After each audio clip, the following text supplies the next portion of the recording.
Tsaka balita namin, meron ka sasalitang pageant. Yes ba, ang binibining taytay sa January 28 po, yung Oy, good grand luck. coronation namin. Wow, lapit Good luck, na. ha?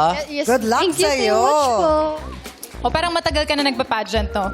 Since I was 14 years old po, then nung 14. nagka-pandemic po, nag-stop ako for 5 years kasi bumaba po yung self-confidence ko. Bakit? Nung pandemic po kasi, tumaba po ako, then bigla pong payat. So, nagka-stretch marks po ako. Sabi ko sa sarili ko, hala, hindi na ako pwedeng sumali kasi nagkaganto na yung katawan ko. Then, paglipas po ng panahon, bigla ko pong na-realize na, unti-unti ko pong na-realize na, hindi naman pala siya hadlang sa pagtupad ko ng pagpurso ko sa pageantry. Kasi, ang dami ko pong napapanood ng mga beauty queens and nai-inspire po ako dun sa story nila na no matter what yung imperfections mo, color or shape ng body mo, hindi yun hadlang para sumali ka sa beauty pageant. Buti naman nabalik mo yung kumpiyansa. Yes po.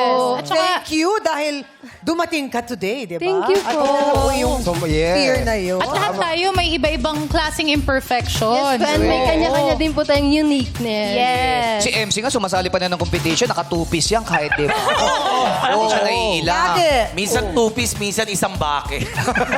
Okay, isang bakit? Grabe yun. Sa bar Talaga pala. ng health.